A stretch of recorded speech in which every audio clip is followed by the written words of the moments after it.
Hello and welcome back to the Tea and a Buddy podcast. I'm Dominic. And I'm Erica. And today's episode we're going to be talking about Hadrian's Wall, the northwest frontier of the Roman Empire. Why is that funny? I don't know, I'm just looking at you because you're just looking at me like, Hadrian's Wall?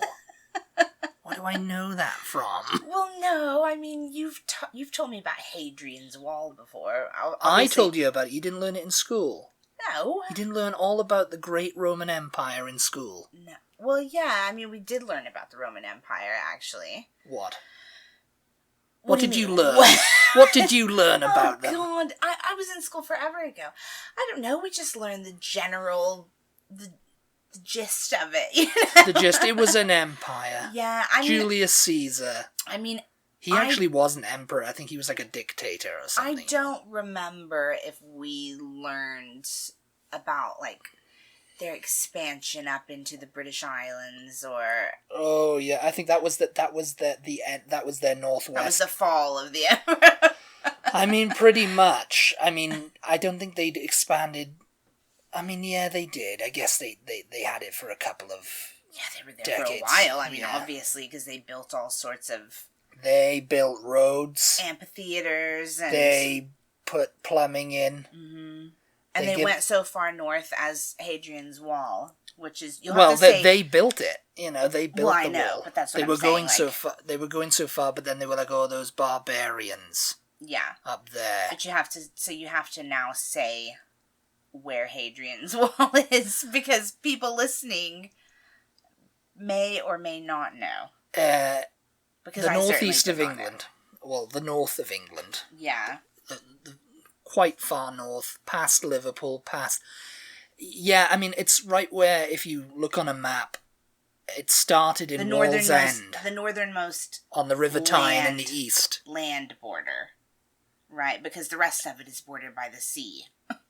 Well, yes. I mean, northwise. Well, northwise, yes. Yeah.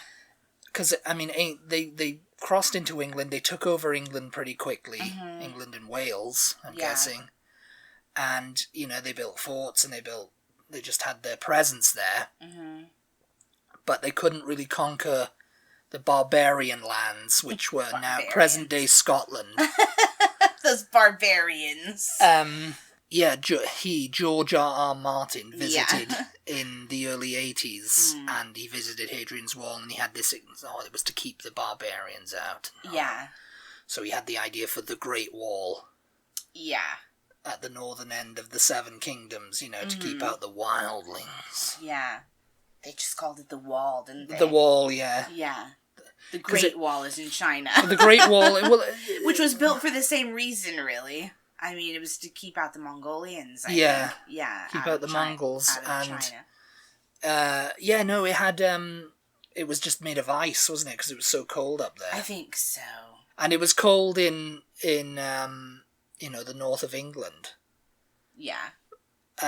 So, you know, like, people imagine Roman centurions dressed in, like, you know, their armour, and their arms are showing and their legs are showing, and they got sandals on. But up there, they had leggings and sheepskin boots to keep warm. They were leggings. They wore leggings they bought at Primark. They bought cheap leggings for all the troops. And some sheepskin boots, and you'll be fine. Yeah. Just keep them out. But it's not, you know... First of all, this is all from English heritage. It's like, it was on the northwest frontier of the Roman Empire for nearly 300 years. It was built by the Roman army on the orders of Emperor Hadrian following his visit to Britain in AD 122. At 73 miles, which is 80 Roman miles long, it crossed the northern Britain from Wall's End on the River Tyne, which is in the east, to Bowness-on-Solway in the west, the most famous of all frontiers of the Roman Empire. Hadrian's Wall was made a World Heritage Site in 1987. I mean, it's largely still there. There's the portions of it are maintained by English heritage. Yeah. While a lot of it is on privately owned land, but oh, okay. I think they've got the proviso of, like, you've got to maintain it, you've got to keep it. Imagine that's your land and you have Roman ruins, basically. You know, it's like it's a wall. You buy the land, and you know, he's just, oh yeah, Hadrian's Wall ran through.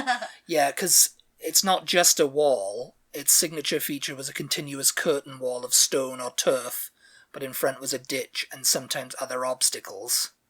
Along the line of the wall were turrets, small fortlets known as mile castles. Mm. And of course, Wall's End is known as where the wall ends. You know. Where is that? That's near Newcastle. It's in Newcastle. Uh-huh. But people can't really figure out what its actual path was because, you know, like... Because there's only pieces? There's only pieces, and cities have sprung up, you know, like sprawling metropolises is like, okay, where was the wall here then? There's a big office block here now. Oh, because I always envisioned but it Wall's just End being is like completely in the country, like there was nothing there, and that you could follow it, sort of like the Great Wall. It's much shorter. It's not very big, is it? It's not a very tall wall, really. No, it wasn't. It's like a fence. Yeah, they dug trenches really to make it seem like it was bigger. Oh. In like front of it and stuff, and you know they had like mile castles and you know like forts along every so often. Mm-hmm. You know, so they knew, you know, if that someone tries to like any like cross the border illegally, palace wall or like kingdom walls that went around a kingdom, right? They all basically have little what were you calling them? Like, turrets, and mile castles where the guards stood guard. They right? stood, and I think there was a fort. There was a couple of forts as well, you know, like with garrisons and stuff. And there was forts for larger garrisons. These were all linked by a military road running parallel a little further to the south. And a little further to the south were two large earthworks either side of a ditch, which together were called the vallum. So like the valley, I guess that would be. Yeah, I guess so.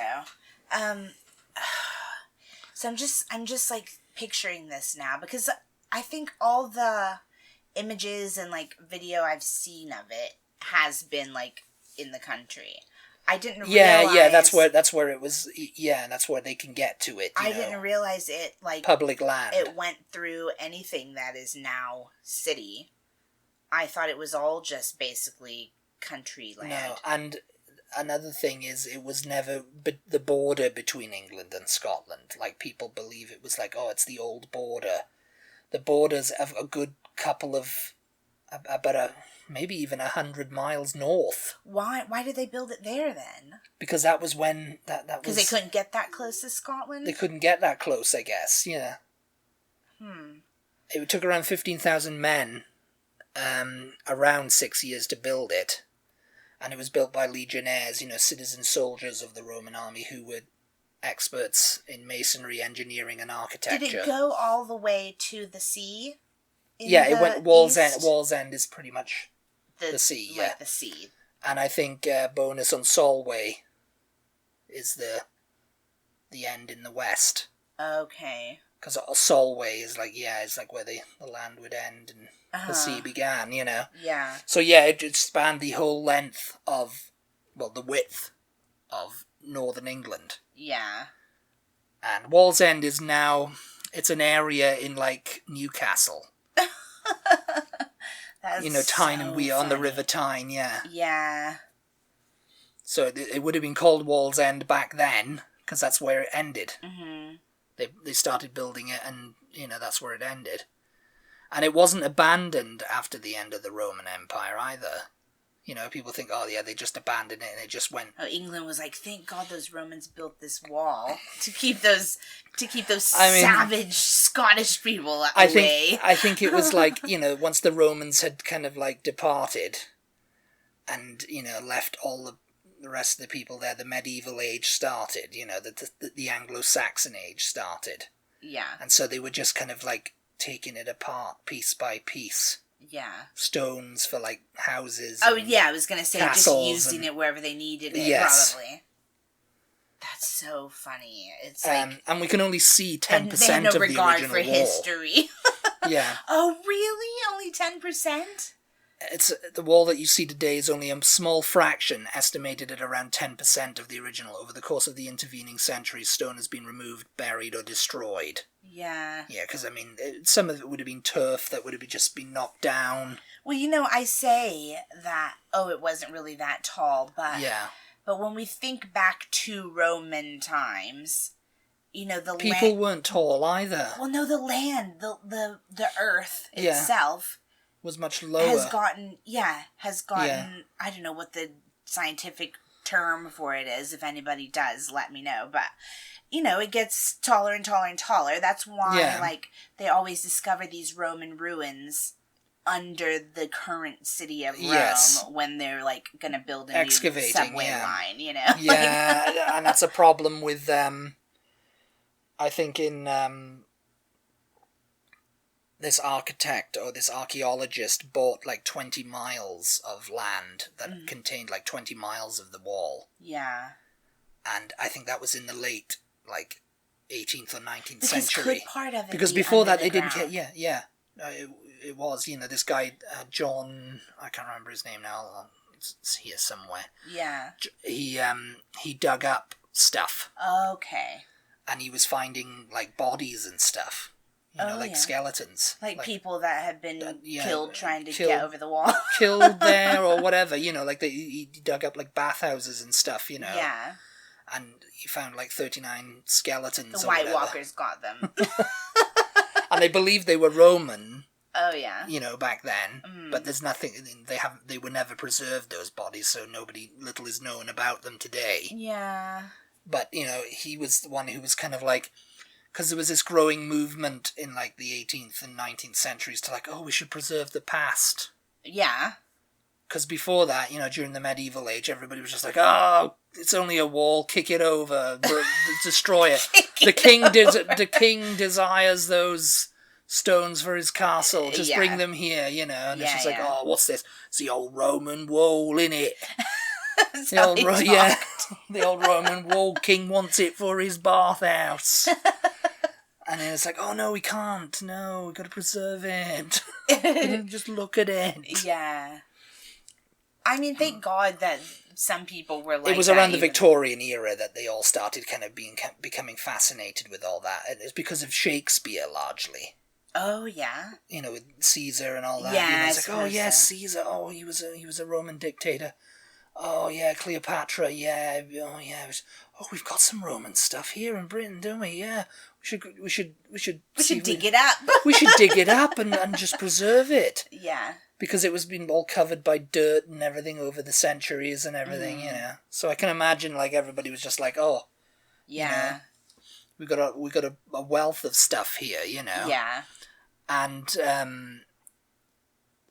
illegal metal detecting is a big problem around it. Oh, yeah? Because it's a World Heritage Site. It's not allowed on the wall or its surrounding archaeology in order to protect the information that it contains about our Roman past. But it's But yes, people still go... If nobody else is doing it, you know what I mean?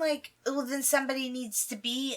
They need to have official metal detectors then, Nevertheless, every year parts of the wall are subject to illegal metal detecting where, if caught, those involved face a criminal conviction. Because there's people going around there looking for old Roman coins. Yeah. Which are worth a few bob. So they can get They're looking rich. for someone obviously buried a good old Roman hoard here somewhere. Yeah. I'm gonna find it. I don't know why. I mean, if they didn't even bother, burying their soldiers who keeled over at the wall, why would they have buried treasure there, Well, yes.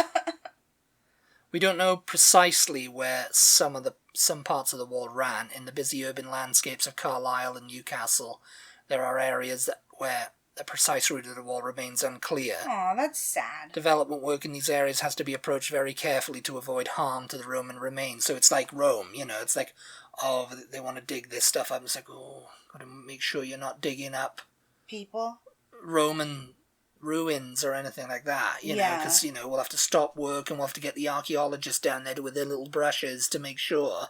Yeah. Yeah. And then if we can't do anything about it, we'll have to find somewhere else to build because, they won't dig it up, they'll just leave it there. Yeah. Archaeologically, Britain has only really scratched the surface of Hadrian's Wall. Recent years have revealed far more extensive civilian settlements along the wall and more construction camps than had been suspected. and it's expected that major new discoveries will continue to be made. So that's why they don't want people going around there with metal detectors, because they're discovering stuff. They're doing it themselves, but they're not working very quickly, are they? No, because they've got to get funding and all. Well, they've got to get funding, and they don't want to do it too quickly because they want to keep a job going for years and years and years, and they don't want to do it too quickly. Yeah, no, they don't. They want the funding. Oh, we got this grant, and yeah, we'll just do it tomorrow. We'll do a bit tomorrow. We'll do it tomorrow. We'll keep those illegal metal detectors at bay. Yeah, because I'm sure detectorists and stuff like that, they're all like, oh, I need to go up there. I mean, it makes sense, doesn't it, that there would be a wall. Like I said before, they built these walls around the villages that then had the castle, which kept everybody in line, Yeah. So it makes sense that there would be, like, probably villages and settlements and stuff, ruins down yeah, in that area, Yeah, I mean, you've got to kind of, like, you look at it kind of like, people think, oh, being sent to the wall, like they see it like Game of Thrones. Yeah. Oh, it was a terrible posting. Yeah. But actually it was quite relative luxury if you were in the elite. Because, they had, like, running water and aqueducts and like, there was a lot of comfort there. Yeah. They had, one of the commanders of the fort had underfloor heating. Oh, yeah. Like, I forget what they call it, hyper something. I mean, the Romans... Like... Yeah, and I don't understand what happened with all that. I mean, I guess it was because the Romans just knew how to do it themselves and were doing it for themselves. So the people who were born in England and all that, they were peasants. Yeah. So when the Romans left, it was just like they left all the stuff there. And they were just like, we don't know how this works. Just chop it up and use it for ask whatever. The Romans, and the Romans were like, no, we're not allowed to tell you. No, we can't tell you. We had it how we had an empire and how we managed to keep water running and aqueducts and all that.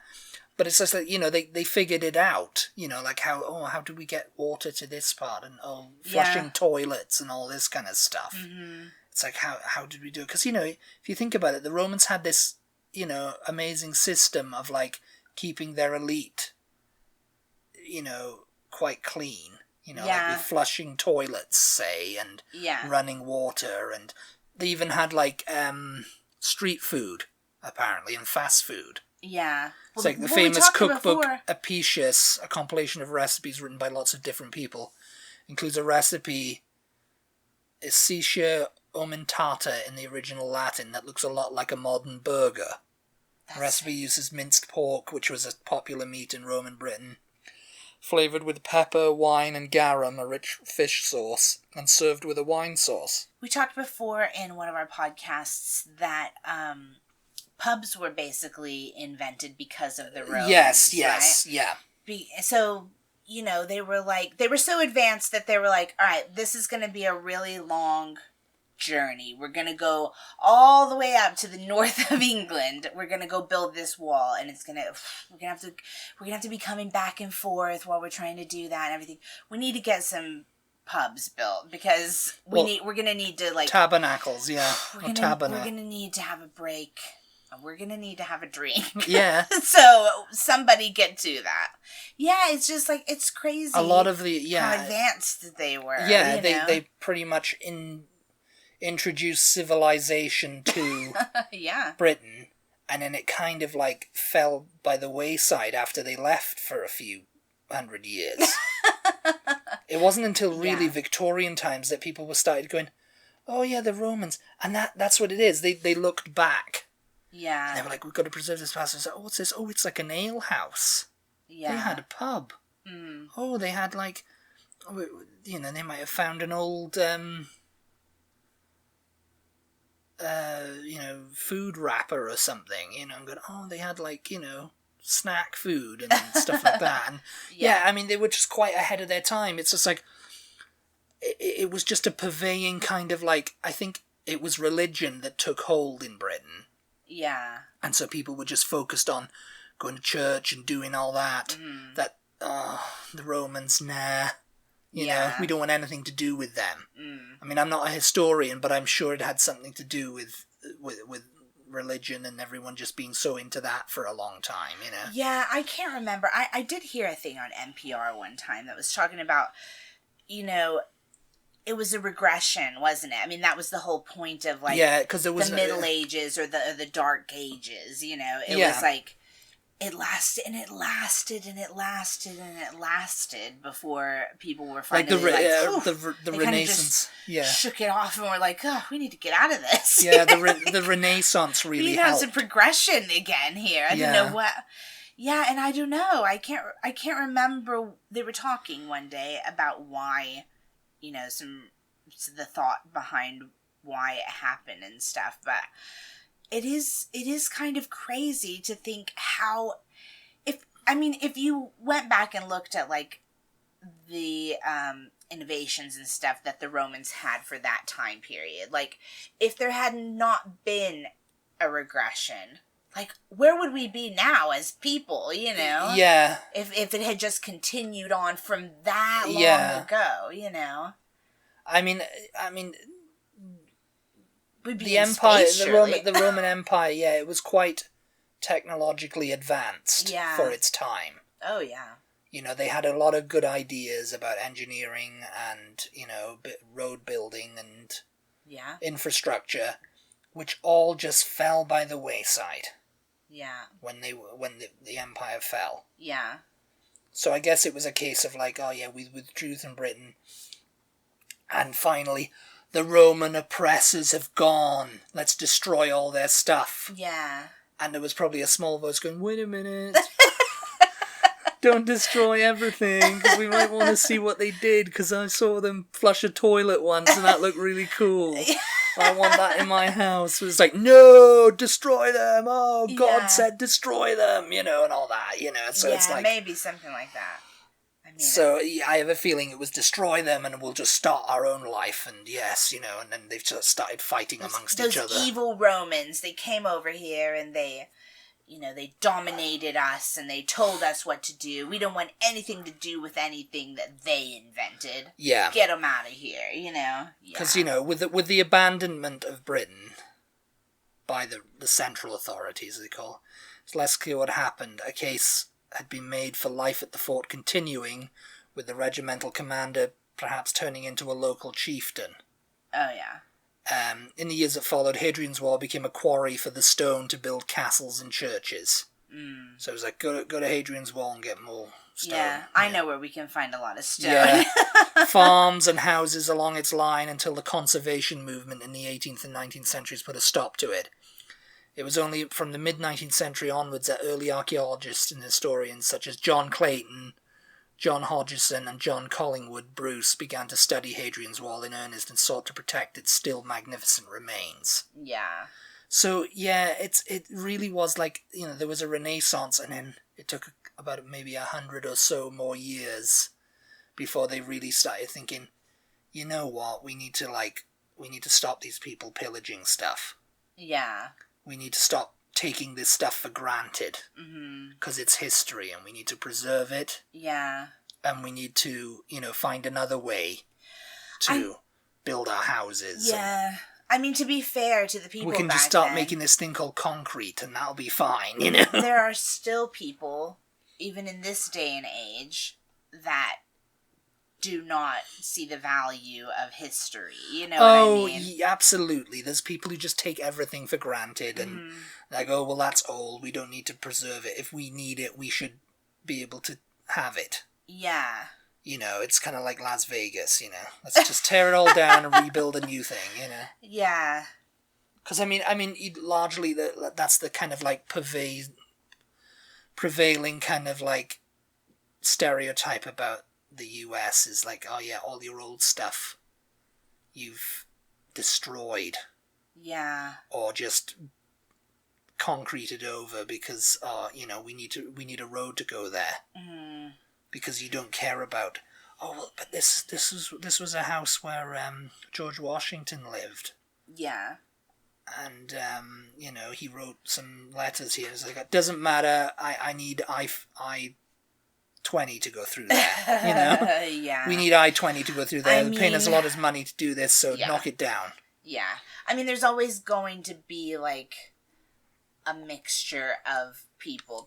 There's going to be people who want to preserve the history, and there's going to be people who are like, we can remember that without actually having to leave it there, you know? Yeah, we'll just say it. Yeah. We'll just They've written about it in books. It's fine. They've written about it in books, and they've made a couple of documentaries about it. We'll be fine, yeah. Yeah. But it's like, yeah, that's the whole point of Britain now is tourism because of the history. Yeah. And it's kind of like, you know, so come see our magnificent old Roman ruins and castles and stuff like that. You know, and the Cotswolds, where there's a lot of, like, old stone from, like, how it used to live. But over here, it's like, I guess all the history... I mean, obviously there's history down in Texas and the Alamo and all that kind of stuff. Mm-hmm. But can you imagine if the Alamo, at some point, a Texas governor or whatever was just like, yeah, I'll approve the Alamo being demolished in favor of... We don't need that anymore. of a flyover being built, Yeah. Because, we need an office block right there. That's prime real estate right there. And then there's also people who argue that the history is not because they don't care about it, but because to them it represents something that is not worth, like... not remembering, but sort of preserving, because it was bad for one reason or another. You know what I mean? Yeah. So they're like, oh, well, we're honoring that history by leaving it up as a sort of monument to what happened. And actually, what happened wasn't that great, so I think we should destroy it. You know what I mean? So you have that sort of, like, camp also. I personally love history, so I think I'm one of these people who's like, oh no, if it has any sort of historical significance whatsoever, like, obviously we have to leave it. We have to leave it there. We must preserve it. Yeah. Like, spend all the money to fix it up and to keep it standing. And I mean, that's another thing. Sometimes it's just like, oh, these governments and stuff, they just don't have the money to preserve it, and there's not enough of a public interest to get funding in order like the to rusty keep it pole standing. You mean? Well, there you go. Yeah. I mean, the rusty pole. That's been we talked about that. It was in one of the news roundups. I think so. Yeah. Down in Cornwall. I don't remember. Maybe Somerset. Anyway, forget where it was now, but this rusty pole had been there for at least, say, 100 years. Yeah, I think 100 years. And it was like, oh, my kids used to the rusty pole. Everybody knows about the rusty pole. It's like, but one night the council removed it. They snuck in, removed it, and the rusty pole was gone, and outrage, Yeah. And it's like that kind of thing. It's like the rusty pole. Yeah, because they didn't even really remember why it was there. Why is that rusty? Yeah, I don't know why it was there, but it's always been there. I got engaged at the rusty pole. And it needs to stay, it needs to stay, Yeah. My grandfather played there as a kid. My father played there as a kid. I played there as a kid, and my kids will play there. Or my kids won't get to play there now because the rusty pole is gone. Yeah. And I was part of the Rusty Pole Appreciation Society. I woke up and it was gone. But the council was so many messages on Facebook. Oh, it's an eyesore. It could possibly be dangerous if it fell over on somebody. It was structurally unsound, or something. The council said, so we removed it. Yeah. So there's always. It's like, well, preserve it then. Put a little fence around it. There's always governments or people like that tree who are that's just down the road, that they're preserving. It's I think it's like sinking, or it's near a sinkhole or something. Oh yeah. But they're desperately trying to preserve it, and they're like, oh. The oak trees. Yeah, we take our oak trees very seriously. We got a lot. I think there's a lot of. There's one downtown. You remember? I think I've taken you to it. And it's got like it's on life support. Oh yes, it's hooked up to it's hooked up to a machine or something, isn't it? And not a machine, but I can't remember what it's hooked up to. But there's feeding tubes coming out of it and everything to like make sure it gets enough water and enough nutrients because we've got to keep it because if it dies, then Austin... It's been around as long as the rusty pole. Yeah. Because, the thing is, it's like I was looking at the Beatles' Strawberry Fields video, and someone was going around in Sevenoaks in Kent. Yeah. In Kent. We did places we want to go last time. Yeah. And this guy was going around and he was like, oh, the trees from that thing is long gone, but it was dead then anyway. It was a dead oak tree. Mm. And they just cut it down. It's a stump there now. We were watching Outlander. And they showed, like, the stones in the past. And then they went through the stones. And so we saw it, like, however many years into the 200 future. years, and all the trees that were around were, like, gone. Yeah. And my first thing was, what happened to those trees? Why are all the trees dead? They didn't take care of the trees on this land. Like, why didn't somebody take care of those trees? Because, like, they probably either died, people chopped them down for firewood or whatever. Yeah, but it's just like... preserving history. Stones are still there. Those trees have been around since before they went through the stones, and now they're freaking gone. Like, that's outrageous. Yes. Absolutely outrageous. Well, it makes me sad that something with such cool history as, like, Hadrian's Wall. Yeah. It's a little bit like, is it even worth visiting because there's so little of it there? I don't know. I mean, you didn't have any information, did you, on, like, whether there's, like, I don't know, a building that you can go into that gives you information at some point along the route of the wall? There is. Is there? There's like a fort, a preserved kind of fort. Well, that's good. Because I had like this feeling that people might want to go see, whatever bit of wall there is that's left. But then when they get up there, it's just like a little... a few feet of it, and there's nothing else there. Yeah. I mean, all the pictures you see are just like, this little tiny wall in the country. And it's a wall. And you've traveled to it, and you're basically just gonna Clark Griswold it, and then it's like, what? Go home? It's like, I don't know. I want some. There is that. I want like a little museum that gives me information, and like, I don't know. If I'm gonna go visit it, I want there to be, like, something more than just a few feet of, like, what seemingly, like, just somebody's old wall that separates their farmland from the next farm over or whatever. It went through Chester, I think. Okay. I mean, it went through town, so there's, like, it's kind of like... It started all the way over there? Like, I don't understand that, then. A plan. I didn't realize... Because Chester's quite west. I mean, I didn't... Oh, wait a minute. Chester's Bridge. Maybe I'm thinking of Chester's Roman fort, not Chester. Okay. Because you see, because Chester's over by Liverpool, for anybody that's listening. Yeah, that's a little bit further south. Mm.